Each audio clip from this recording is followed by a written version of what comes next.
Where'd you guys meet at? Casey's General Store.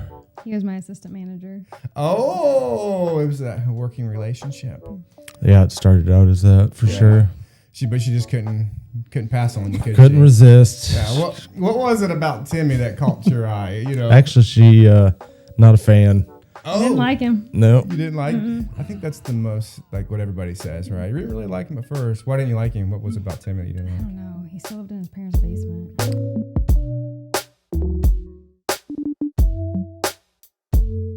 What's up? How you guys doing today? Good. Another day. Another day. What does a day look like? Because you guys have children. What does a day look like for you guys every day? Kara, maybe you could kick us off there. What does your day look like? Chaotic all day long. Yeah. What do you do? Get up, get the girls ready for school, repeat myself a million times. Oh, like how many kids do you have? We have 4 at home. 4 at home. How many outside of the home? 2. 2. Wow. You guys got a lot of kiddos then. So, like, what time do you normally wake up every day? 6:30. He's up about 5. 5:30. Oh yeah. What's your morning routine? Do you have one? Coffee. What do you put in it? Creamer. What kind of creamer? Hazelnut. Okay. That's terrible. It's good stuff. Creamer. It's good stuff. Did you put sugar in it? Nope. Just creamer. Just hazelnut and coffee. Yep. So you wake up at 5 o'clock, then what? Watch the news. Get this old motor going. Get it warmed up. You are an old. Yeah. He watches the news in the garage, so I hear him come out of the garage. When I hear the door shut, I'm like, time for me to get out of bed and get into the bathroom before he goes inside. Is there a reason you watch the news in the garage? Well, I mean, unfortunately, I still smoke them ciggies, so Yep. I don't smoke in the house. So I go out Gotcha. there and I have a little man area set up. I can remember my grandpa when I would stay with them. He'd wake up super early in the morning, and first thing I can see him out there, like in his boxers, sitting at the kitchen table, legs crossed, black cup of coffee, and a cigarette, just in the dark. I mean, I'm a grandpa, so I mean, Yeah, you are, but like I can just see like him doing that right now. Those are pretty special moments. Seeing my grandpa in the mornings and his routine. So yep. So you guys have been married 8 years. You have 6 kids, and you met at Casey's. Yep. What is the key to your success right now in marriage? What is it? 8 years. What is it? I don't really have any keys, I guess. We get along really well. For the most part. What's Kara? As long as he listens to what I say. Oh, Kara, it's just me and you in here in the studio today. Tell us what is it like living with Timmy? What's that look like? He's trying. He wants to get to know me. So we don't know Timmy like everybody else. He's a pretty private guy. Yeah, he is very private. What? Just tell us a little bit of things, like what the quirks about Timmy. What does he like to do? Sit in his chair and nap. Yeah, I like Seriously, naps. he's boring. Yeah, He's boring. he likes race cars. He likes going to the racetrack. I like race cars. Yeah. He likes really racing more than he doesn't. likes me. So Yeah, that's not what I hear though. I can see the fire in his eye for you, Kara. Still, like 8 years later, and you still got the heat. Well, I mean, we've been married 8 years together. We've been almost 12. 12. You dated for 4 years. Yeah. Wow. Okay. And then I got her pregnant. Yeah. And then I was like, guess I should probably marry her. Yeah. So we were at her sister's 4th of July weekend, and I asked Trinity. She was the oldest of her daughters, because she was previously married. I was previously married. If it was okay if I married her mom, and she said yes. And the rest is kind of history. I planned the wedding, didn't tell her that she was getting married. Oh, he didn't tell you. I didn't know we were getting married. Okay, hold on. Okay.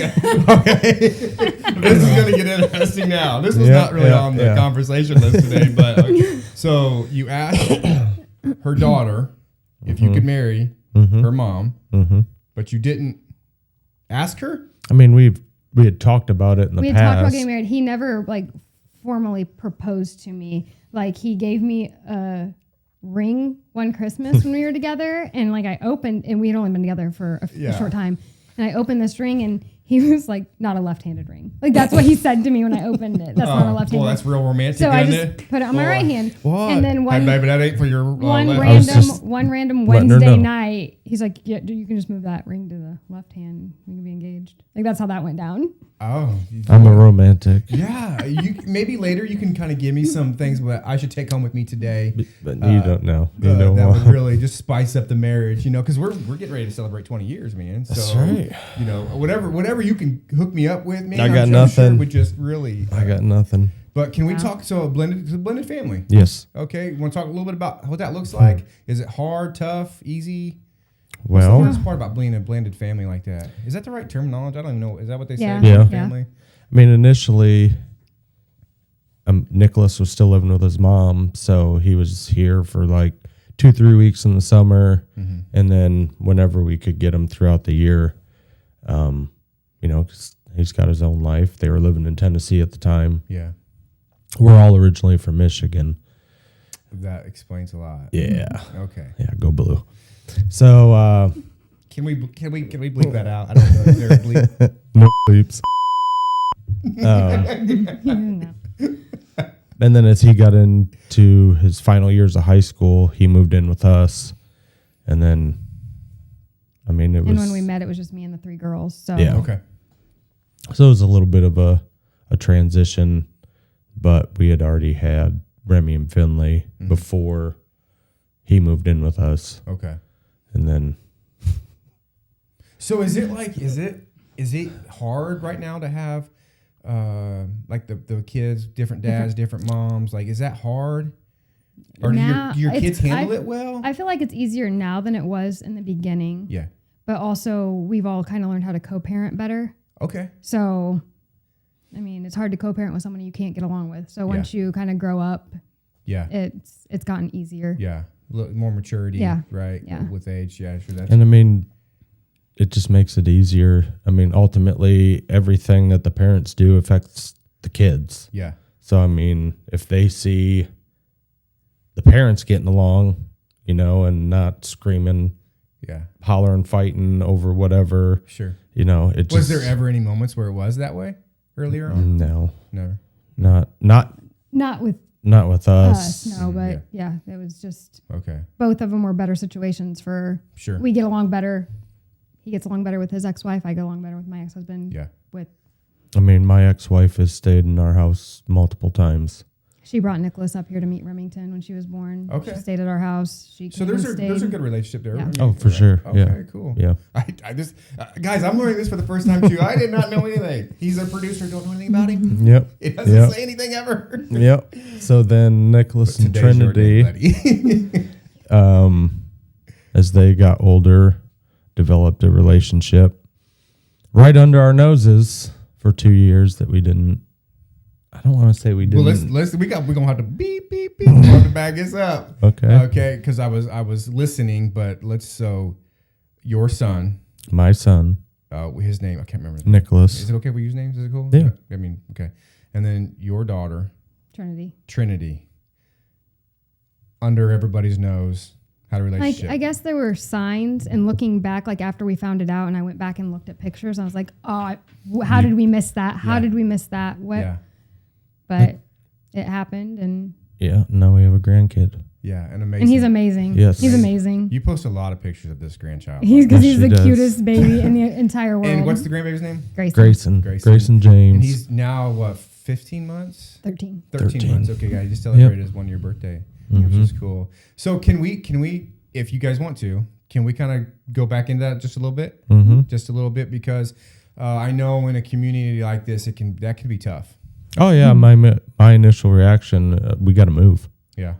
Because what the hell just happened? Yeah. When we first got together, Nicholas was 11, Trinity was 7.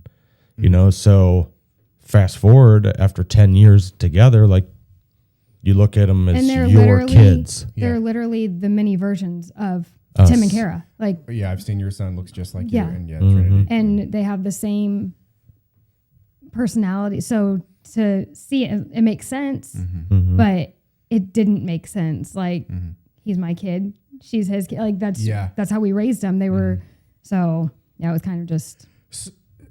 Was it awkward? Was it like were you shocked? Like this we can't do this. All the emotions. Everything. All the emotions were there. Were you mad? Like, did you talk to your son? Like, hey, we can't do this, bub. Or it was everything. It was everything. Yeah. I mean, mad. We're trying to be there for them emotionally, but then like you have that anger and frustration and why were you hiding this from us and all those emotions. Why were they hiding it?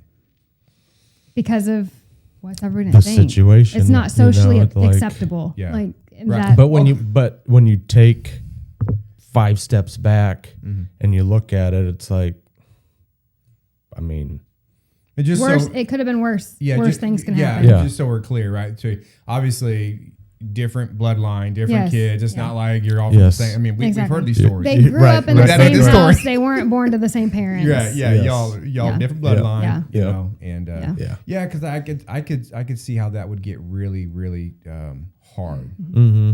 Did you feel shame? Did you feel like pushed away by certain people? Were people No, questioning? I feel like everyone supported them. I really do. I feel like they got an outpouring of support. Trinity did have to finish her senior year. Very Quickly. pregnant. Yeah. Very pregnant. We made that very clear from the get. Like, You're finishing school. She did. She wanted me to, she's like, can I please do it virtually? And I was like, no, you're going to school. You made these choices Oh, and dang, Mom. you're going to school. And she only had 4 credits to get. So she only had to stay in school until Christmas break. And she was able to graduate early with honors. Yeah. And Way to go, Trinity. she's always been awesome. Like she's always exceeded my expectations of very proud of them I would both. say, like, not to take away from your son, but as a mom, I know you're super proud of her. Oh, I yeah. think I just saw a post. I don't know if it was today or yesterday. Just kind of like she made the dean's you're list. kind of bragging about Yeah. her and how, because you know what she's had to overcome. Yeah. You I was know? a young mom. I had Yeah. her when I was 19. I had finished school and I was already married, but Yeah. You know what it feels exactly. like. And she's done a great job. So Way to go. And so. and there was only one time I had to call the school and say, hey, there's some people saying some stuff that shouldn't be said, and the school took care of it immediately. And Yeah. she Well, didn't that's have good. Yeah. There's always some, you know. There's always that one kid. I was probably that kid in school. Just FYI, I'm not going to sit here and say I wasn't. I was a mean son of a gun in school, but yeah, I'm sorry. I'm sure we weren't too far apart, honestly, and we made No, I was homeschooled. I was So. all right. You were a homeschooler. We can tell. We can For sure. No, you can. For sure. and cut. Thanks for joining us today. That's cool. I've often wondered that story. You know, because I assume people are probably a little. They don't want to ask, but they're just curious. Like, what did this really look like? You know, on the surface, it looked like it went okay. You know, that with the kids. You know, and the relationship there behind the doors, you really didn't know, and then all of a sudden, like, boop. Yeah. Breaking news. Yeah. Yep. Right. I think it was just a shock to you as it was everybody else. And then just like culturally, it's not accepted. Right. You know what I mean? Even if there's no relationship, like And it was a big, like, I'm so big on so concerned about what others are thinking. Yeah. What's everyone else thinking? What's everyone else going to say about this? People know us. Like, people know our family. I'm related to half the town. And now looking at it, I didn't really feel like that. That's, you what? I didn't really feel like Yeah, that. he could care less. You what people didn't think. have any like self. I mean, some, but like I'm just that I don't care what. he does not care what anyone thinks. Good for you. That's a good quality. That's a We're really, the polar opposites in that category. Yep. wow. Don't care. Well, well, on that note, what we do care about on this show is your hydration. Good. Today's sponsor. I wish, but of course we're gonna crack open a ghost. Timmy, actually, you brought your brought own my ghost own today, which you're a guest on the show today, so you don't have to bring your own ghost. And then, we're gonna crack one open. Have you ever had a ghost? I've tasted his. Which A one? couple. What flavor? That one and orange. The orange cream. Yep. Did you like any of them? Orange cream. That one's okay. Don't have it. Have you ever had? What should we give her? Which one? What's this one? Is it sour? Excuse me? What's that one? That one's pretty good. Now I know why you didn't give me mine. Or the limeade. So we have pink lemonade, straw bango, and then put in the comments which one she should have, guys. And then, Cherry of course, cherry limeade. limeade. Which one would you like? I'll do the strawberry one. Okay, straw bango is all you. I'm going to go with, I probably should just do something different just for the sake of doing something You different. gotta crack it up here. All right, guys. I you know can't the ever drill. open cans. Guys, if you're watching the show, it's time to break out the ghost. You got one at home. Let's break one open together. We got Nick. He's got his. What are you drinking today? Is it straw bango? Strawbango margarita. Strawbango. On the count of 3, let's give her the old squeezy squeeze. 1, 2. You had some splashage. Yeah. Did you hear it? No. Guys, it's so good to have you on the show. All right, so I got sour pink lemonade. That's pretty good, though. It's pretty good. Not bad. That's that strawberry. I mean, it's different. Right. I don't think I need to really say this, but I've never had a margarita. I've never had a margarita in my life. I don't know. Does that taste like a margarita? No. Like flavoring? No. I could drink this. Is there a margarita flavoring? Is that a thing? Yeah, it is. Okay. I know everybody's like this guy. Yes. So the reason I think I've shared this, the reason I don't drink is I got drunk when I was 18 years old, and I don't remember much about it at all. So I said I would never touch it again, and I haven't since I was 18, almost 40 years old. So a little bit of just how I am. So anyways. It's essentially 07 to 2012 for me. What's that? He was drunk from 07 to 2012. Oh. That's what he just said. Oh, I'm glad you speak Tim. exactly what he said. What did he just say?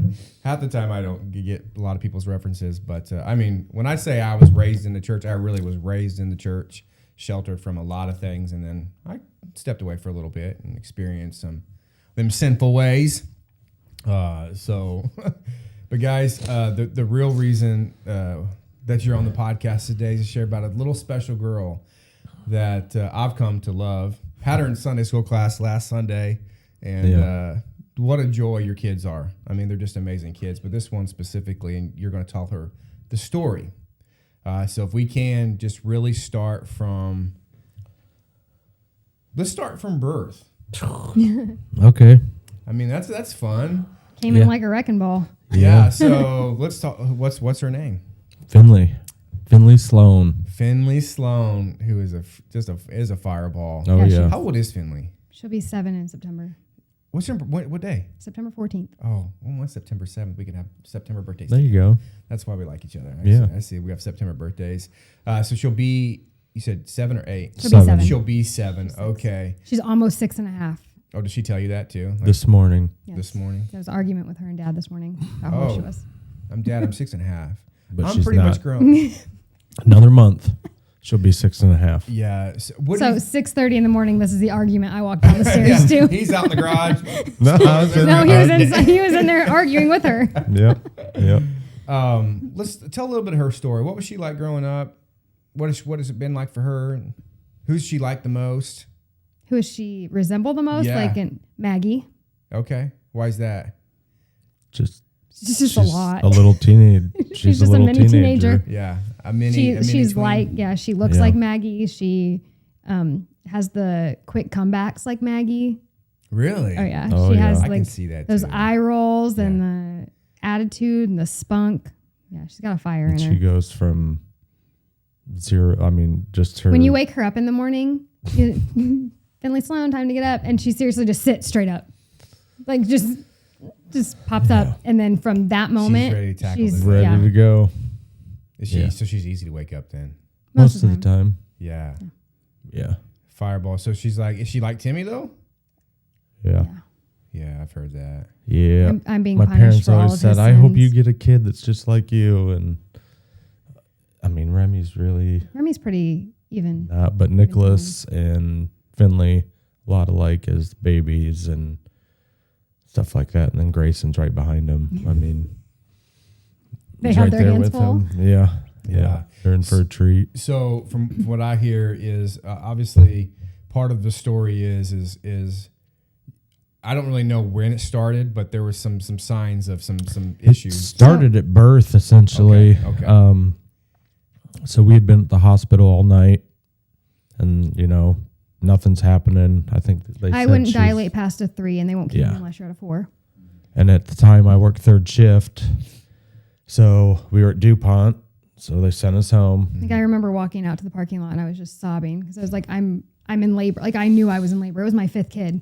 Yeah. I knew I was in Like, labor. girl, you should know what's going on. Yeah. And we get home, and I just knew I'm in labor. I knew when I got in the shower, and I was just sobbing. And I crashed while she got in the shower. Yeah, I'd he went been to up all bed. night, Yeah. like at the hospital all and day. he had to go to work 3rd shift that night. So I was just in the shower sobbing, and Avery came in and asked if I was okay. And I said, no, you need to call Nana, tell her to come and take care of you and your sisters and wake Tim up. We need to go back to the hospital. Something's not right. And so I wake him up and I go get in the car. He comes out and I was like, you need to go back in and get a towel because if my water breaks, I need a towel. He's gone forever. He goes back in the house. I'm in the garage screaming, and he went and changed his clothes. My guy's in there changing his clothes, getting dinner, getting about to eat. Yeah. And so when we're leaving the driveway, I said, if you don't think you can get me to Fort Wayne, we need to go to Huntington. Yeah. Like, she's going to be born in the Jeep. She's coming. I said, no way. He got me to Lutheran Hospital in 18 minutes. And Finley. Yeah, buddy. I wasn't supposed to deliver at Lutheran, so I didn't know where I was supposed to go. Sure, so I just walked into the emergency room, and they're trying to like triage me, take my blood pressure, and it's like, we don't have time for this. Like, this is my 5th kid, and it was a younger kid that was trying to do all this, and his eyes got really big and just took off. Listen here. And they got me to the room, and she was here 33 minutes later, she was here. Dang. Yeah. No epidural, just laid down, and she was. Were you in the there for that? Oh yeah. Yeah. Yeah. The doctor came. The doctor in wasn't after even there. It was a nurse. It was all nurses that did it. It was crazy. It was insane. I just got. It was just so fast. I just stayed out of the way. I've never had the. Obviously, we have 2 kids. My wife and I never. We didn't have a natural birth. She had to have C-section, both of them. So I don't know what that's like. I do know when my wife was getting an epidural, the nurses had to set me down because I was like blacking out. So, like, I'm not that guy. I never go into all these appointments. I get super weird. Like you don't know what to do with your hands. You don't know. So I'm like petting my wife's head because I don't know what else to do. Like, I'm not looking. He was he was really good labor support. He was a really good labor support for both. I get really weird with smells. I get really weird with, I can't do I can't do it, but and even thinking like I can't watch doctor shows that have births. I can't. I'm just like I turn it. I can't. Yeah. I don't know. Yeah. I don't know. That's funny. I'm just some trauma in my life. Trauma. But let's talk. Keep going. So there. once she arrived, and I was like a few hours went by, and I didn't want to stay in the hospital. We had 4 other kids at home. Like, I was. Mom was like, "Just had them. Let's go." I 24 said, hours. Are we allowed to leave? Like when? And they're like, we can release you in 24 hours. So we took her home. But in that 24 hours, I remember listening to her breathing, and it sounded like she had a piece of plastic stuck in her throat. Like it was like a clicky sound. And I remember hearing that, and I was like, "Oh, it's baby stuff. Like, sure, nothing serious."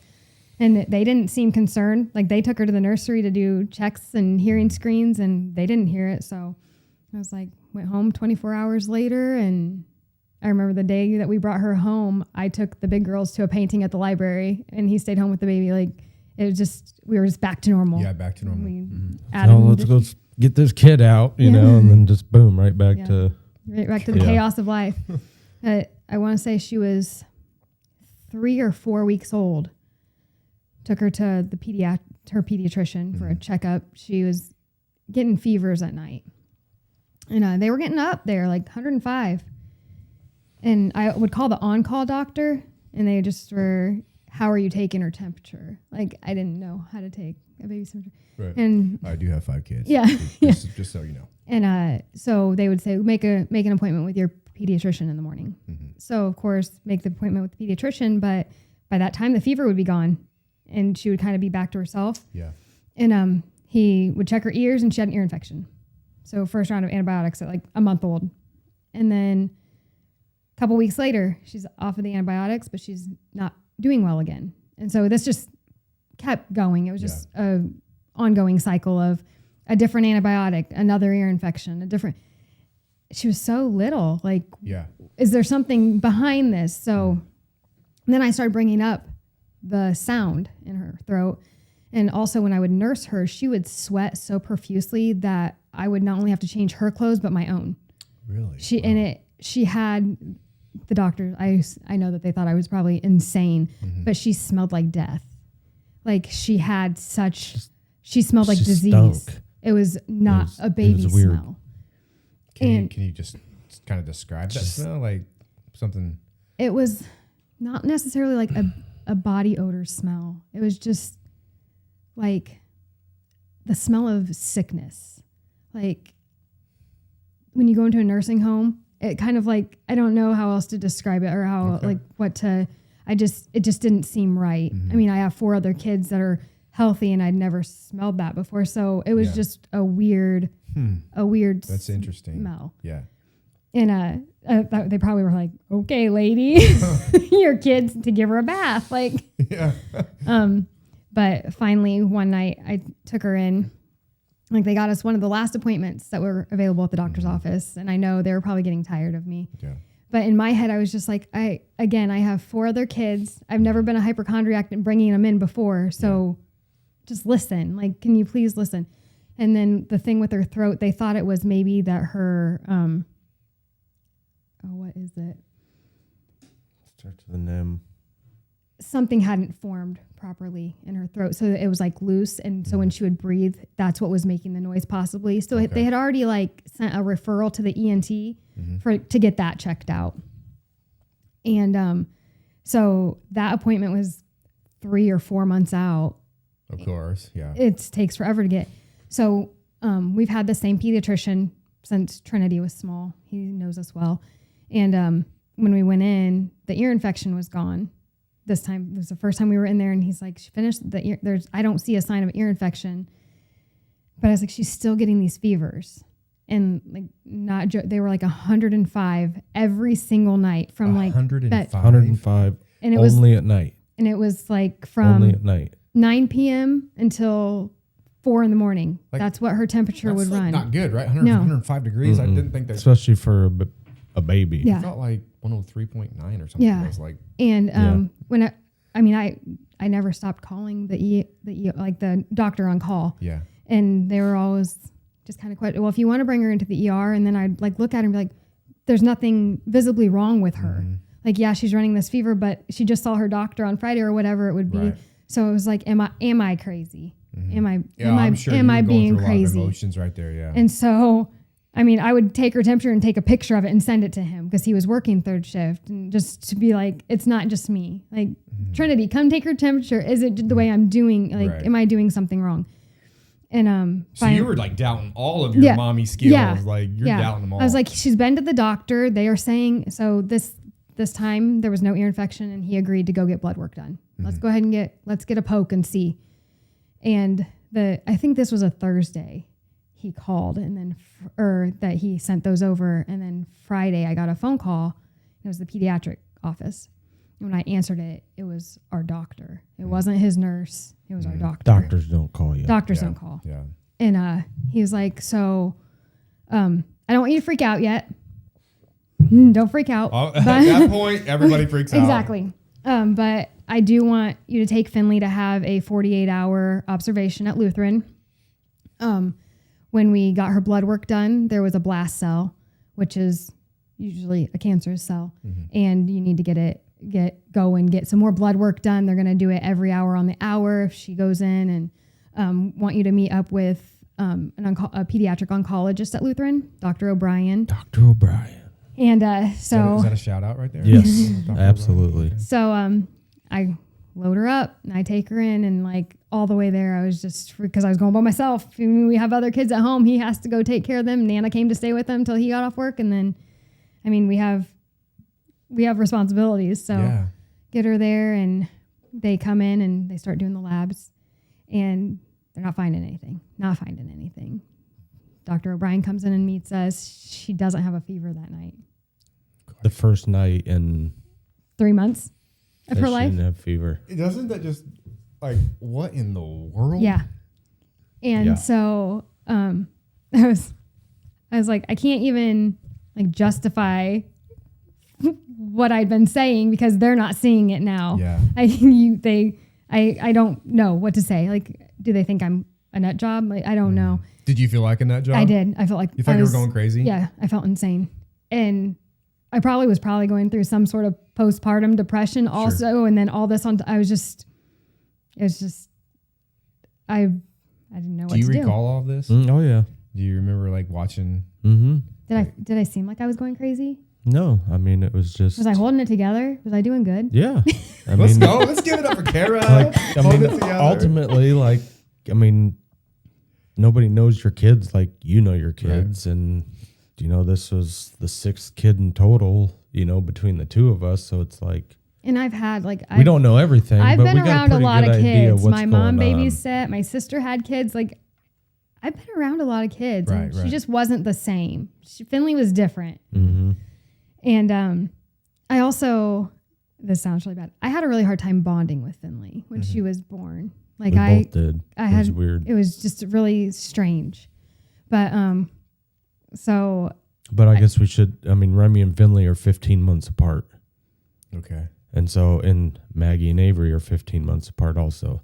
So like Remy was still a baby. She was still our baby. Still our baby. And then, bam, here's this other baby. Because obviously we didn't plan to have kids 15 months apart. Oh, you didn't? No. Oh, yeah. Okay. No. So I'd say that's the. Yeah. I did it once and I said I was never going to do it again. Yeah. And then we did it again. Yeah. Oops. Yeah. But so we're at Lutheran and Dr. O'Brien comes in and he said, I've gone over all these labs. They look fine. There's probably something wrong with her, but you won't need to worry about seeing me ever again. So it's like, okay, so where do we go from here? I'm going to send you to an infectious disease specialist over at Parkview North. Get you an appointment with her tomorrow, so maybe you can kind of go over with her the symptoms, and we'll send the labs over, whatever.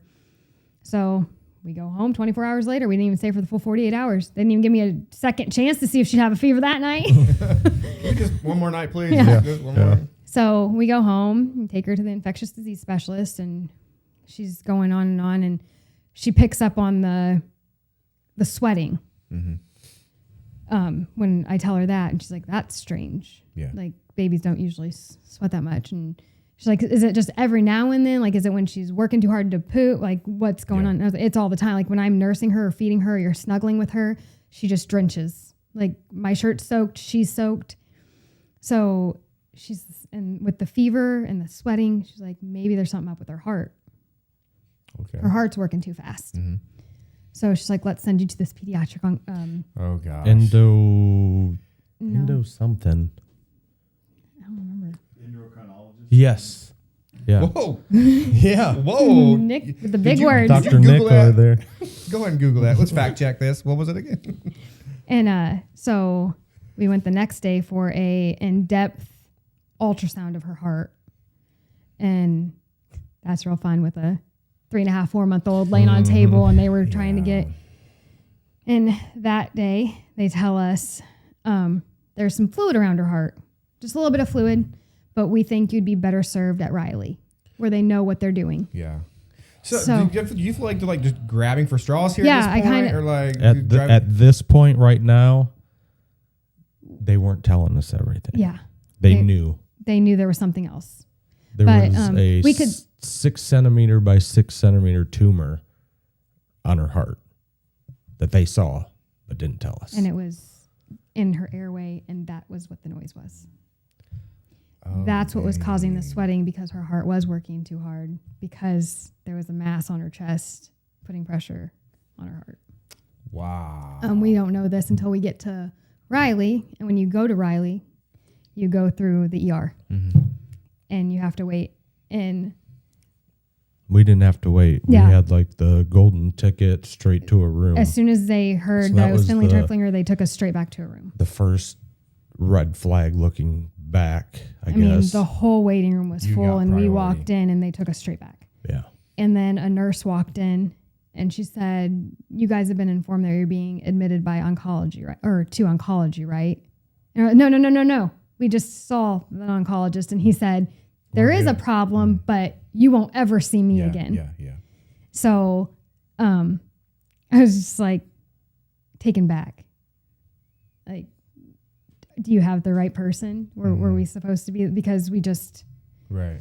And she said, well, let's get you checked in. And I mean, they have awesome staff. There's amazing people. They're very... Angels.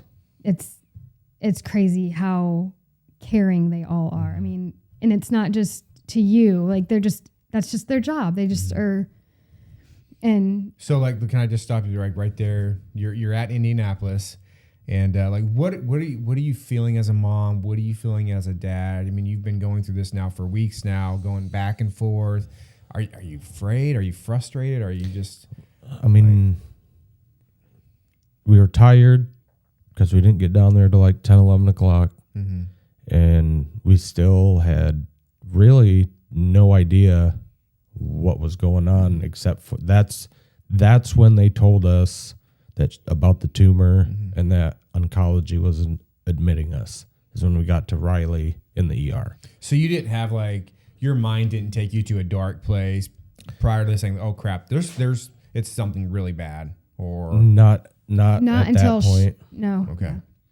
And like even then I still think I was just in disbelief, shock, denial, like all the just, we're here, they're going to give her some medicine and we're going to go home. Yeah. Because as far as you know, your oncologist said, exactly. You're good. You can go see me no more. Exactly. You know, there's something wrong. No big deal though. We'll probably figure it out. So they get us into a room, and I want to say they didn't put us straight to the oncology floor because there weren't any beds. We were on a different floor to start with. Peds something. Was it the NICU that they put us on? Something. It was not. Yeah. It was just and so in my mind this whole time, if you can't get to us, I've been taking care of her at home. Why are we here? Mm-hmm. Yeah. And that thought gets progressively more so when we have to start waiting for genealogy testing and or genetics testing and all that. They just have us sitting in this room. Well, you're kind of getting the cart ahead of the horse. Yeah, but there. like it just was. So that was when that kind of started. I was just like, if we're just going to be staying in this room until you get us, why are we here? I guess. Yeah. And so the next day they got us moved, and then they decided to go ahead and there's a team of doctors that comes in the morning, and it's doctors and med students, and they all come in and do an evaluation on Finley, and she's the cutest little baby, and can't tell she's sick at all. She happy? Oh yeah, she's a happy, normal 4-month-old baby with a PICC line. Well, they did that day. Yeah.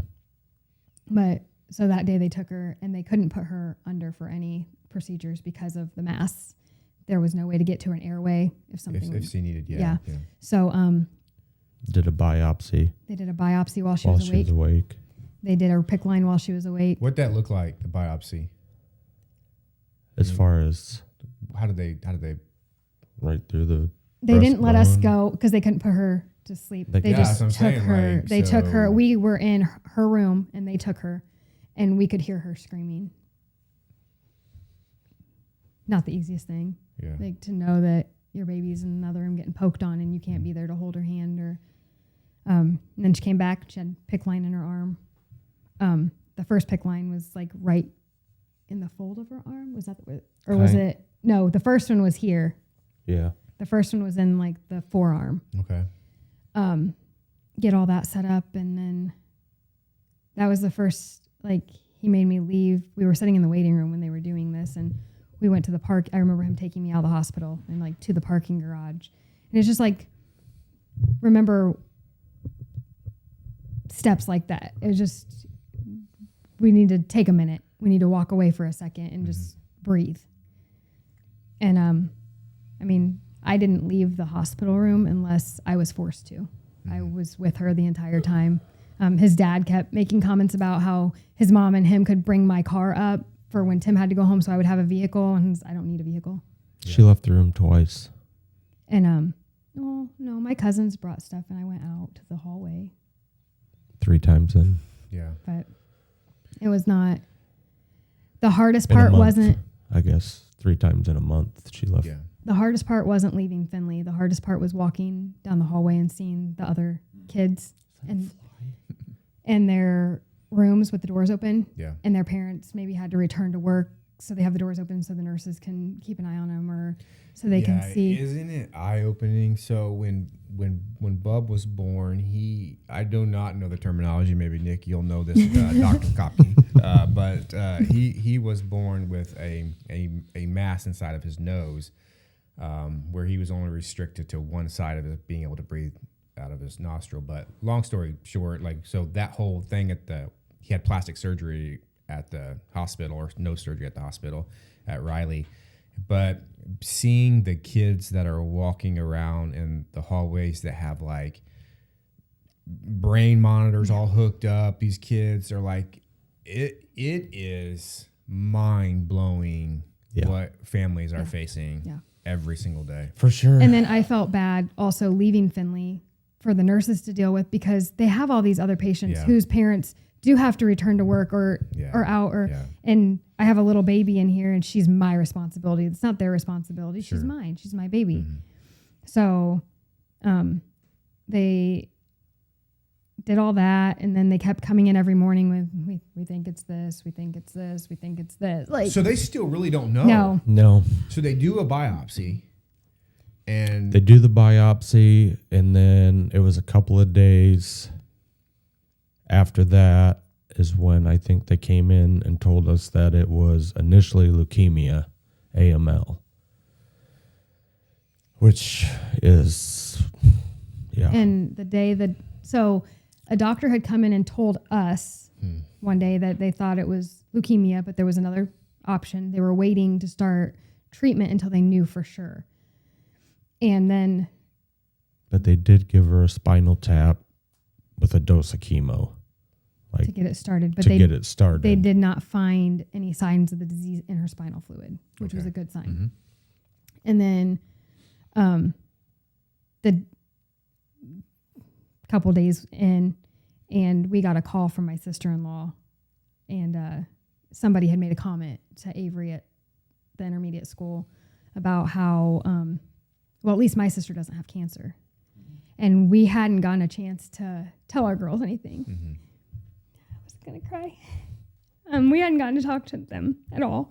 They had been with my parents or his parents, and so he said, I have to go home. Mm-hmm. I'm gonna leave you with Finley, and I'm gonna go home and hug them and tell them. So he left, and like it seriously felt like he had just left 10 minutes before this doctor walked in the room. And doctor walks in, and it was just like, so I can't say how incredible all the staff is at Riley. Yeah. But the way he gave me the diagnosis at the time was just like, it's leukemia. Like, this is where we're going to start. The treatment looks like this. The treatment looked like she was going to be on treatment for like 15 days and then 10 days off, and then we could go home for a short time. Like, it wasn't going to be a quick fix. Yeah. And I think that was my dang moment. Like, I was standing in a hospital room with my baby. He was going home to take care of our big kids, and she is really sick. Like, that wasn't supposed to be our family. Yeah. That doesn't happen to us. Right. I mean, it doesn't happen to you until it does. Mm-hmm. You don't think it's going to happen until it does.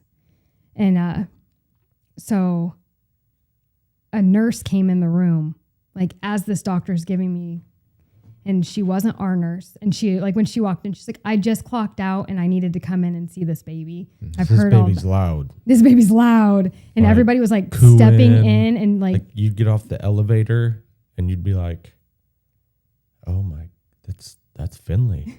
Really? And just not crying. Just making noises. Looking at her hand and just like, I mean, just. Nurses would peek in all throughout the day and be like, we good? Like, she all right? And she need anything? And so she had come in. I mean, she was not on the clock anymore. She wasn't making a dime. Mm-hmm. And she was talking to her, and he says that. And I mean, we'd already been told. So I don't know why, like, all of a sudden it just like hit. Sure. And that nurse gave me the tightest hug I've ever received from a stranger. Mm-hmm. And she stayed in that room with me for like an hour and let me call him. And he hadn't even made it to Wabash. Like, I just look back and I think, why did it work out like that? Like, why? Yeah. But so he went home for the night and he came right back like the next day. But it was just. And we had to do that the whole time we were there. Like, he would go home, take care of some stuff, and then come back, and you just learn to adjust. And I have family. My cousin, her daughter was going through the same thing. She's older than Finley, but she was going through treatment. and she lives in Indy. So she would bring me necessities. I have another cousin that lives in Indy, would bring Finley toys. Oh, wow. Like, it's amazing how much stuff you accumulate in a hospital staying room. at a hospital. Yeah. When you try and pack the truck to go home and you're like, you have just enough room for the three of you. But when you got to the hospital, you had the three of you in 3 bags. Sure. You know? Sure. Yeah, it's just, and like you don't realize who your village is until they all show up. Like, were you shocked of the support? Oh yeah, yeah. I was very I have a huge family. I have a huge family. My dad's one of 15 and my mom's one of 10. And so like you kind of expect people to show up with like family, but the community, like the community showed up. Yeah. They had fundraisers at the Legion. They had fundraisers here at the church. Sabrina like spearheaded that. They started a meal train, so our parents didn't have to figure out what the kids were going to eat all the time. There was always something in our house. Her parents would stay at the house during the day with like the little kids while the big kids were at school, and then my parents would come stay evenings, nights. Essentially That was the hard. whole That was hard for month me. of February. Our parents running our house was really hard for me. Sure. Very hard because I'm in control of my house. That's my ship. Yeah. I sail it. Yeah. and That's right, Timmy. And so yes, like he does. So like when the older girls would call and be like, Grandpa said this or Nana said this, and I couldn't be there. Like I that's can't believe what Grandpa just did. Yeah. That was really hard for me. Like, not that we appreciate them any less, but that was hard. That was tough. Like we have, like they have their routine and the way that we do things. So that was trying to keep it as normal as possible for them was our biggest goal. But I mean, ultimately, you can only keep it so normal, I guess. Yeah. So like going kind of like back in the hospital. What are the emotions that describe this the best for you? Like mental, what was your mental state? I shut down. I completely shut down. I look at pictures of us with Finley in the hospital and there's no life in us. Like you look in our eyes and there's just dark. Was there anger? Was there fear? I was afraid. I was never angry. God doesn't give you more than you can handle. I questioned that, but I was like, girl, you gonna make me cry quick. There's a reason that our family was. There's a reason. It's Finley. I mean, we talked about this, and I wasn't gonna cry. No, so and I maybe from a father. Of course, I don't compare my story to anybody's story. My story is my story. Your story is your story. But when Bub was going through his stuff, I was so mad. Me too. I can remember when he was, he couldn't lay flat when he was sleeping because of it was so hard for him to breathe. Babies, want to breathe out of their noses but he just couldn't. And I remember having to put him, my wife and I both, we put him in a car seat to sleep so he could sleep like sitting up. And I remember always every night putting my hand on his chest just to make sure that he was. Yep. I didn't sleep for 2 years because I was so worried, but I was so mad that my son has to go through this. I was so mad, like, why? I every day, like, why is my son going through this issue? Yep. You said you were mad. Yeah, I mean, same thing. Spent a lot of time in the parking garage in my pickup. Being mad. I think there was frustration for me with him because he's the dad. He can leave. Like, I knew he was doing what was best for everyone. He was being pulled. He was being pulled in more than one direction. Sure. And then I felt guilty that I didn't feel more pulled, I guess. And like Trinity would try to FaceTime me and I couldn't see them because then I'd realize that I was not able to go and help them do what they needed. Sure. So we we're in the hospital, and then they decided that they were going to wait for the testing to come back. The genetic test. The genetic test to come back. And so they came in and told us we could go home. So just like Valentine's Day. No. Well, right before that. It was like 4 days before Valentine's Day. Yeah. And so we get all packed up. And then we couldn't go home.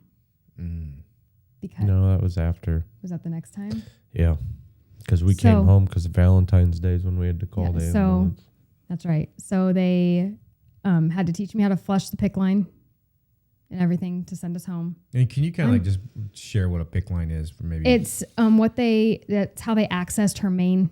It's essentially a central line into your body, but it's in your arm. They couldn't place a port because they couldn't put her under. So a PICC line was the next best option. That's how they were doing the chemo or she was on steroids. She was on a lot of steroids. She bulked up. She was huge. Yeah. They had to do a blood transfusion one night, which is one thing that Finley actually remembers. It's weird. It's very weird because I didn't even remember it. But one night during dinner, she said, "Remember when they put new blood in my body?" And I was like, "What?" I was like, "You never got new blood." And she's like, "Yeah, you were rocking me in that green chair, and there was a machine, and all my blood was going through the tubes, and it was coming out of my body and going back in." Wow.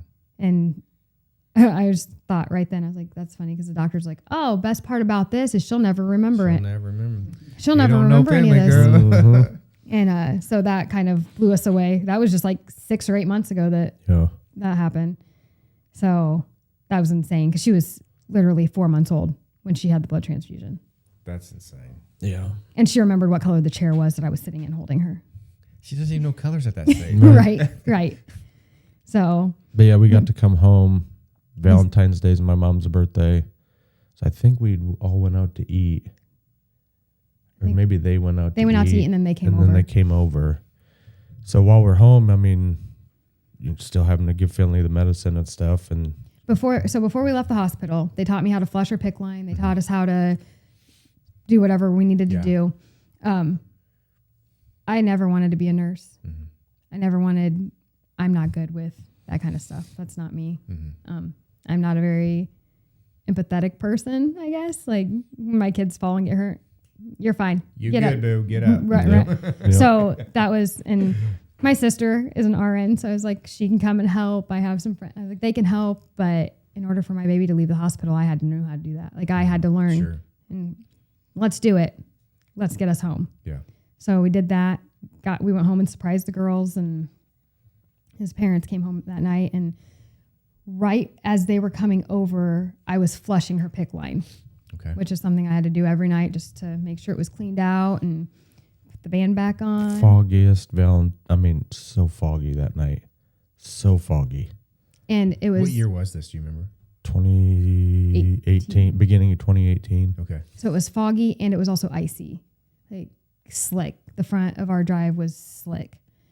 And I'd flushed it, and then I gave her to his dad, or gave Finley to Grandpa Dave. And I remember I was just looking at her and I was like, something's wrong with her. She's not acting right. And he handed her off to Tim, and I grabbed her. I was like, there's something wrong. She was just like, there's something wrong. Shaking. And so I went and got the thermometer, took her temperature, and it was like 103. So go to get my phone, call Riley to see what we need to do. The doctor's at Riley. And they're like, go ahead and get her to Lutheran as soon as you can. Just take her there. In that time, she started projectile vomiting. And so we can't get her to it's foggy. So we just made the decision that we had to call 911, call an ambulance. Ambulance shows up. Her temp is 102 or 107. Heart rate at 260. Heart rate was 260. We have to get her. It was mind blowing to me. We had to lock her in her infant seat, and then they had to strap the infant seat to the gurney, get her in and I just remember like all the EMTs helping me and getting her in, but like it was just so icy It took us so long to get to the hospital. And I want to say, like, on the way there, her heart rate ended up getting up to like 275. It was insane high. And essentially main veined a germ or something when we flushed the PICC line, and something went in, and it was a bacteria infection. No kid. Wow, that's so crazy. Yep. That is so crazy. So got her there, and by the time we got to the hospital, I had the worst migraine ever. Stress, whatever it may be, but I was miserable. Still trying to be there for my baby. He was driving there separate. And so you were with her in the ambulance then? Okay. And they wanted us to fly to Riley. They wanted to. They were gonna, but they couldn't because it was too foggy. Wow. So they put us in the Peds NICU at Lutheran. I remember when we got to the emergency room, though, there was a chaplain there that I've known my whole life. And she was just there for me. Like, she gave Finley a bear, and she just stayed with me until Tim got there. And it was like, in every step of this, every single time, that nurse in the Riley room that night, this chaplain at Lutheran that night, God put those angels there. Like, I would have been alone. Sure. So we stayed there that night, and then rode an ambulance from Lutheran to Riley the next day to take her to the hospital with him following to get there. And they had to take that PICC line out and restart another one again. Couldn't do it with anesthesia so the second one, they couldn't place it in a good location either. So this one went right here in the bend of her arm, which was a pain in the butt because her arm has to be straight to get the meds in. And they would put a kind of like a cast type. Like the splits. Yes. Keep them straight. She's smarter than that. Yeah. She'd pick it off. Finley. She's constantly putting her PICC line in her mouth, chewing on it, trying to get the caps off of it. And She was a and lot. how old is she at this point? 6 months. That's so crazy.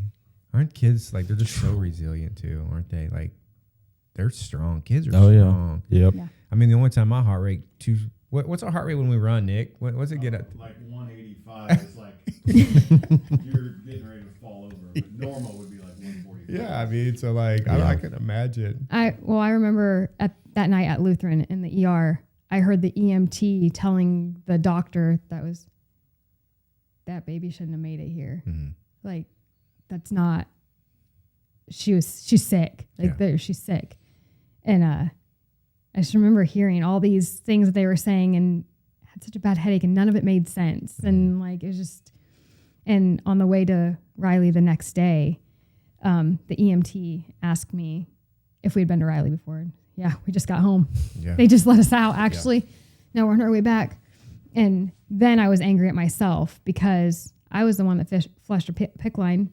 They showed me how to do it. What did I do wrong? It was nothing I did. There was something, it just happened. But it was just, maybe we should have just stayed there. I was so eager to get home.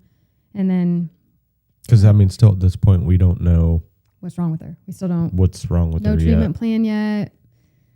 So we get back there, and we have all these people messaging us. Maybe you should take her to St. Jude's. Maybe you should take her to take her somewhere else that'll give you they're doing their job. We'd have to essentially start over if we were to move. I mean, like, we're just waiting for test results to come back, stuff like that. But in the meantime, I mean, essentially they were pretty sure it was leukemia because they'd given us the treatment plan for AML. And like I said, that was 14 weeks or 14 days of treatment with 10 off, staying in the hospital. So, at that point, I'm like, how am I going to do this? Like, I have to go to work. She's down here. We got kids at home. Like, This was also during like the hospital lockdown stage because of flu season. And so we could only have like 4 other people on the list to come back to the room, and it couldn't be minors. So her sisters couldn't come and see her. Like, if the big girls got brought down to see us, we had to go out and see them. And so, I mean, a couple of times, like, my parents would come and sit with her while we would go and do something with the girls, and his parents would come in and we would go, but they were never able to come back and see Finley. So that was tough. Yeah. Yeah, because you think a lot of times people forget the impact that it has on the other siblings as well. So with that, like, how hard was it for them? Did they truly understand the scope or the severity of the situation? Trinity did. Yeah. For sure. I think the other ones just knew she was sick. I Yeah. don't think they really grasped, like, possibly what was going to be happening. Mm-hmm. Because cancer's, I mean, it's a broad word. So, Sure. I mean, it means, has, different meanings depending on what it is. And Mm-hmm. yeah, so they didn't really. And Remy had Remy no was a idea. baby. She was just a baby. Like, she would FaceTime to talk to her baby. Like, Mm-hmm. but yeah, she didn't get. I mean, Finley was her sidekick, Mm-hmm. and she just wasn't there for an extended period of time. Right. Yeah, so, I mean, ultimately we get the genetic test back, and it turns out to be LCH, which is Dr. Nick? No. Langerhans cell histiocytosis. It's essentially where your body makes too many white blood cells, and they form tumors, and that's what Finley had. And that treatment plan is it's plant-based chemo, so like she didn't lose any of her hair, nothing No like that, radiation. no radiation. The initial treatment was 3 weeks every week, and then every 3 weeks, one time for a year. So we were at Riley. They were laying it out to us and everything, and it's like 2 hours there. Mm-hmm. And the treatment, they would have to take blood, send it to the lab, make sure all of her levels and everything were good, and then get the treatment. So essentially, the wait time is the lab, however long, because the actual doing the chemo is an hour. So it's like, I mean, they're saying, just plan for the day. So, we're talking, 8, 10, 12 hours, and then have to drive home. And Yeah. so we had asked, it's We went and did the chemo at Riley one time, and first time. we were in and out, and like, it was so fast. The drive time was more than the appointment Yeah. time. Sure. And so, yeah, and they did do dressing changes and stuff to make it easier for us at home for the PICC line. But we were just like, can we do this at the office at Lutheran? Mm-hmm. Dr. O'Brien. Dr. O'Brien, Dr. O'Brien. the guy that said, "You'll never see me again." Yeah. So ultimately, we started getting treatment in Fort Wayne, and after the first initial 3 treatments, they do an X-ray. Mm-hmm. They did an X-ray, and the tumor was gone, Wow. completely gone. And it's like, So they thought it was going to be the 3 weeks on, and then every 3 weeks, and then this could go on. Yeah. Like, we didn't know how long it was going to take. So they were mind blown that she was so receptive, and yeah. so And he that decided was- to go ahead and completely finish it, and we did. She was able to finally, after that 3 weeks, she was finally able to get a port, which was nice because Sure. Tumor was gone, so they could put her under. So that made treatment a lot easier than the PICC line, for a sure. lot quicker. Yeah. They could numb that and access, and Yeah. but And when was this treatment over? We had to do it for a year, so it would have been over in 19. So she was This on that end treatment of- for 1 year. For 1 year, yep. And then after that, because it has a high reoccurrence rate, so we had to go every 6 months for 5 years. And she would just get a blood draw, they'd check everything, and we'd bounce. But in that time, Dr. O'Brien was leaving Lutheran. So it was like, do we change doctors? And we're like, no, this dude's been with us since day one. We're going to stay with him. So we had to go back down to Riley once for one of her checkups. And then now he's back in the Fort Wayne area. But we're past that 5-year window now. So now it's just once a year.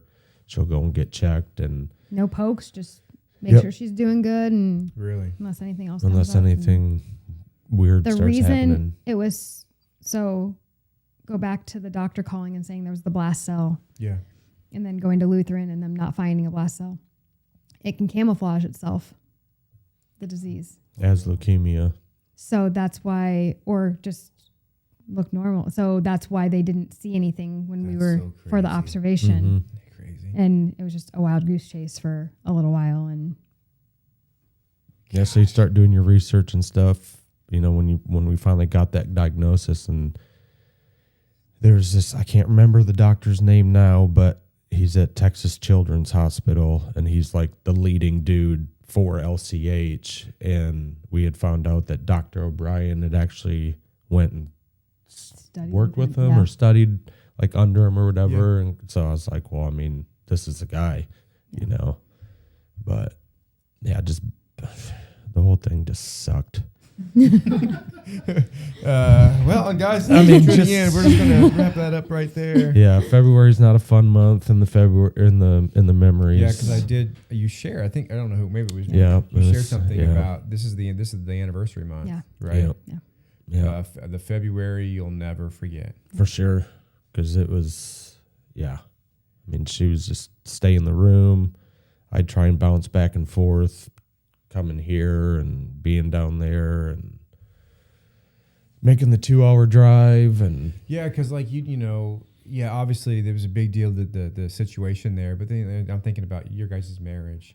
I'm thinking about your finances. I'm thinking about all of your other responsibilities that don't just stop because your baby's sick. That's where the community stepped up in with the fundraisers, and I know everything that was raised here at the church for the breakfast. I mean, Sabrina took over paying our like bill. She just managed our finances until that money was gone. She made the house payment. Yeah. She paid our electric bill, our gas bill. We didn't have to worry about nothing. I didn't know My that. best friend from high school started a GoFundMe.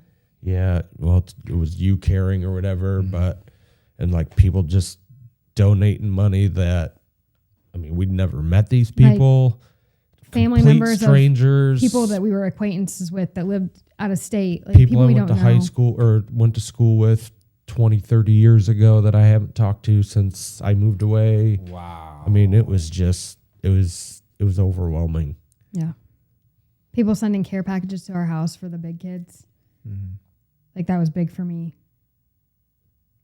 Blake Sebring from, I guess I don't know if Fort Wayne still has a newspaper, but at the time he worked at the newspaper. He came and did a story on us that was in the paper, and let's go. It was after we had started treatment. These guys were up at Meyer in Warsaw, and some lady was like, "That's Finley. That's starstruck."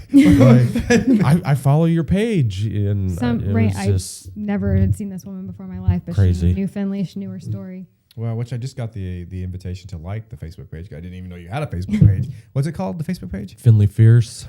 Finley Fierce. And like graphic brand, Ashley and Megan, they did a fundraiser selling T-shirts. So all kinds of different long sleeve hoodies, colored T-shirts. The whole town was wearing Finley Fierce shirts. It was crazy. The whole town. You remember that, Nick? Yep. The junior high girls volleyball or basketball team, I don't remember which, deck the girls out in Finley Fierce T-shirts for some games. No kidding. Yep. I mean, they donated like $4,000 to us. Because I think my family and I were just moving in. It was 2018, something like that, I think. Yeah, probably. And I mean, like I said, I just assume everybody knows about Finley, yeah. The Walkers Yeah, did I not. did. Yeah. Yeah. You know, we knew that she was sick. Yeah. We didn't know the scope of the story, though. Hence why you're on the podcast today. Yep. You bugged me enough to come sit over I've here. asked you one time to sit One time. One time. One time a only. day for 3 months. I think, the marriage. What did that look like for you guys? I mean, or was it not even a question of like, hey, we're not doing good right now, or were you guys okay? You're so worried about, like, I want to say it was tested, but like not in that way. Yeah. I guess like because you've heard those stories, right? Oh yeah, Oh, yeah, yeah. yeah. We I follow mean, some family that's like on Instagram, and it's not a good situation. Like, son gets sick, they're doing ministry in like South Africa or whatever. Mom comes home with the child because he has to get cared for in the United States. Husband's back doing crazy stuff, and long story short, but they get divorced and like all of it because it was not a good situation. Like, you hear those stories. Oh yeah, But yeah. you're not that story. No. No. What do you think was the difference? We just leaned on each other more, I guess. Like, So Yeah. instead of leading away, you lead in. yeah, Yeah. he's my person. Let's go.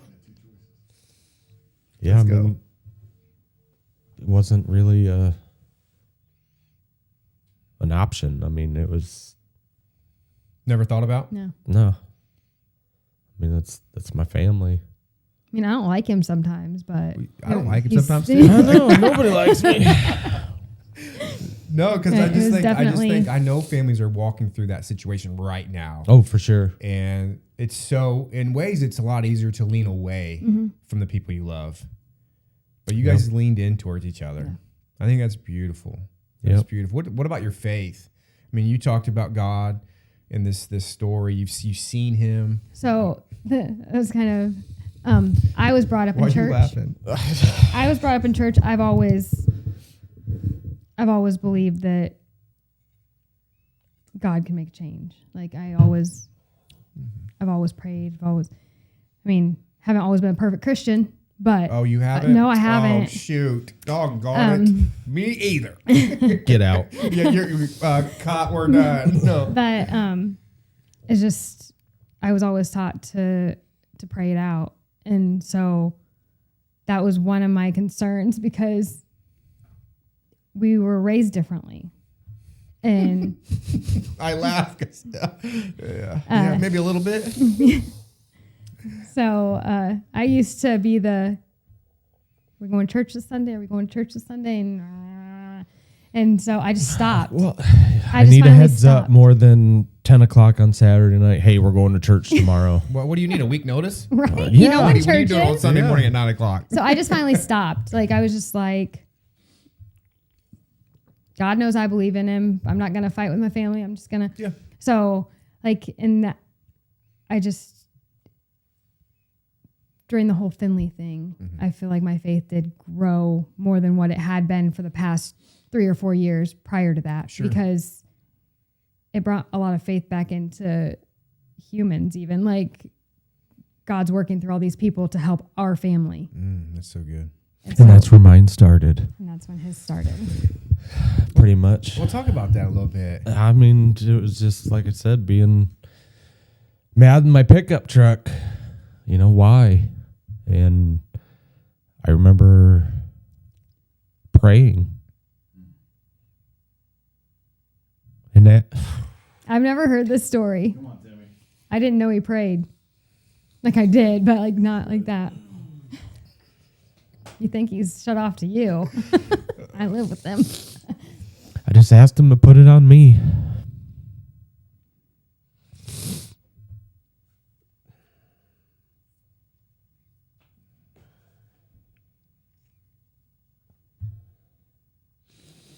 Everything that she was going through, I just said, take it off of her, put it on me. I didn't care. I was so mad. Just, family being apart. And then didn't really have any other moments, I guess, at Riley, as far as that aspect of it. Just that moment in the truck, and then But isn't that we only need that one moment, and it shifts your entire life? I mean, and, like I wasn't brought up in the church. We didn't go to church on Sundays. Yeah. I went to Vacation Bible School with the kid across the street a couple times, and like I remember I was, 8, 9 years old, and I had went up there and got saved. I haven't, and that was essentially it until that. I mean, I've always quasi believed, I guess. You know, I'm a show me guy. And so it was always, you know, there's these questions and how do you explain this and how do you explain that? And then after that third treatment and they told us that tumor was gone, buddy.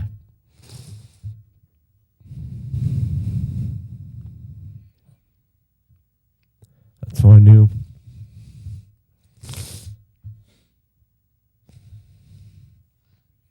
Amen to that. And I mean, you know, I hear you guys talk about the fire. And I haven't got that yet. I guess, you know, waiting for that moment. It's coming. But yeah. I have so much joy in my heart right now. And like you've asked me why I said yes to doing this, and yeah, I don't know. It was just I'm so glad you did though. Where I was led, I guess. Because even when I told her, she's like, "You're doing what?" I'm like, "I don't know. Yeah, I'm gonna be behind the scenes. You know, who's doing it? Timmy Terflinger. What? You're doing it with who?" And I was like, "This Tyler Walker guy. You know, the guy with the beard. And you know, because I known who you were. You coached Avery in basketball and stuff, but never really connected or had any conversations. And yeah, I don't know. You put it out there, and I was like, be something cool to do. I think I put something on social media, didn't I? Yep. And I think you may have messaged or something. I'm like, I listen to a lot of podcasts. I got some ideas, you know. And here we are. Oh, and here we I'm sit. not supposed to be sitting here. Here we sit, season 2. Season 2. Sharing about the goodness of God, even in the midst of tragedy. Yeah, it was pretty crazy. Man, what a story, dude. I mean, we left some out, but yeah. Finley's amazing. She is amazing. Yeah, do you believe, like, you know, I'm not trying to over spiritualize it, but I also do believe, like, she's got a call in her life. For sure. I believe so. You know? She's going to do big things. We just have to survive raising her. Yes. Yes. It's a task and all. And she's in not itself. even a teenager yet. No, she's not. Now, there's a going joke in our house that if she would have been the first kid, she would have been the only kid. Been the last kid. Mm-hmm. Yep. For sure. 100%. So real quick before we do our blitz, because I know he's over here chomping at the I bit. bet. He's already shaking and everything. The second episode of the Blitz. Ain't a dry tear in the studio today. What did you learn the most about yourselves during this time? How strong we are as people and parents. Mm-hmm. I mean, when it's the only choice you have, what are you going to do? Mm-hmm. Do you agree? Yeah. I mean, yeah, probably just how strong we are and how much of a burden can get placed. And, you know, you get knocked down, you get back up. Yeah. Keep going. Keep going. Keep moving forward. I always try to look at the bright side of everything. I'm always a glass half full kind of person. And I'm a realist. We know. I'd be like, that glass is pee.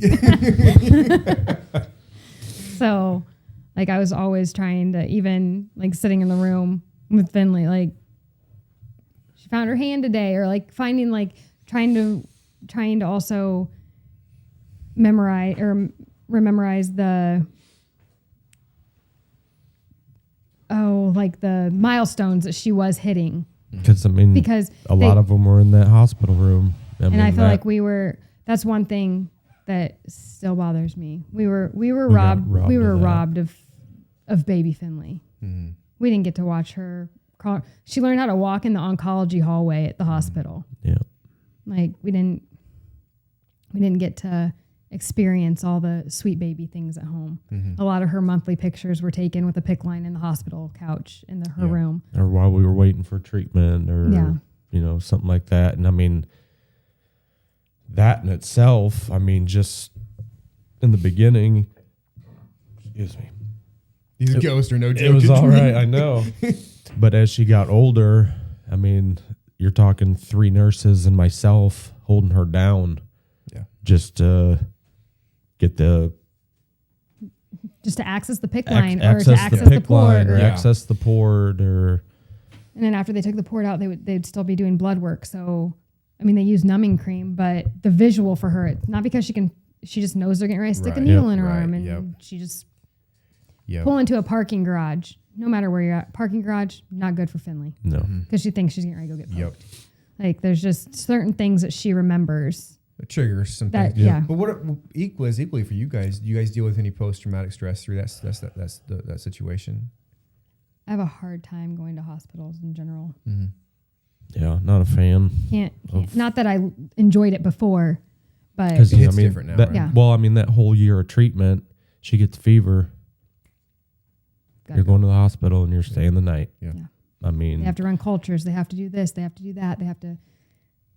and so, I mean, as much as, I mean, I know there was times she would get mad because I wouldn't go also, but I spent a lot of time in my car with Finley in the backseat, driving to Lutheran, cussing him, sobbing, calling people, telling them what an awful person he was because I was so mad at him. But I knew that he was doing what was best for. We didn't have to call our parents. Like, he was home with the girls. I mean, it could be 11 o'clock at night, you know, and she spikes fever, and But also, so everybody's mad, you know, because But I that was the, little always the normalcy one that that we took have, her. you know, is broken up again, Yeah. and Yeah. you know, and like somebody's got to stay home. We Like, have Trinity all these was in- animals, Trinity was kids. that was a jab. Mhm. We're not talking Trinity about the was in chickens? No, this is before the chickens. Okay, gotcha. goats, dogs, cats. Trinity was in a play in the at junior high, and Finley had to go to the hospital during that. Like, I was at the hospital. Yeah, it's kind of like where everything stops, everything Yeah. revolves around. Yeah, Mm-hmm. it's just like you have one kid doing this, but certain things trump, and it was just how it was for a while. So, Yeah. but we made it through, and You did make it through. it's crazy to look back. Like, there are those memories that are so vivid, like the time that they told us we could go home, Oh, buddy, and we got everything loaded up in that wagon, got the police called on me. and then he made the nurse cry because they said we couldn't go home because because there wasn't. somebody from home health care had to come show her how to do it. This nurse that's standing where you are can't show her how to do it. Mm-hmm. This other person has to come, and they can't come till tomorrow. Yeah. And so he So I lost it, Mm-hmm. and then And prayed for her and no, no, no, no, he did not pray. He no. As we call it in the house, I got Big Dave mad. That's my dad. yeah. So I had Big Dave worked up. I made the lady cry, and then she left, and then the nurse came in and handed made us leave. handed us a gift card and said, "You guys need to go. You out." guys need to And go I out will to s- dinner, and I'll stay. she stayed there for like an hour and a half and watched Finley while we went out to eat. It's not the first time they've dealt with people like that, so you're good. Yeah, yeah. That's why they have But- those gift cards. Probably. it's- yeah. yeah. Dinner But- too. It's just crazy to look back and think of there's such vivid memories in certain aspects, but then it just seems like Yeah. so long ago. Yeah. Also, all in the same moment. What did you do today? Barely anything. Barely anything. You're just like your dad. He didn't do anything today either. What is your name? Finley. Finley what? Finley Swan Terflinger. What's your middle name? Swan. Ask is, were you excited to be on the podcast? Yeah. Good job. Just like Grandpa snores. No? Yeah. Little girls or little boys like you who have cancer, what would you tell them? Don't be afraid. Just be strong. Oh, whoa. Oh, go ahead. I like when my dad says bad words when anytime he watches anytime his team scores. I like when he says the bad words and Yeah. he says, "Let's go!" Let's go. Say mama, and then he says, "Da, da." Smarter, mommy or daddy. I'm not sure about that. So how? I never got kicked out. Yeah, you're kindergarten. Yeah, you got a lot of boys. No, they Boy. stink. Thanks for watching. See you next time.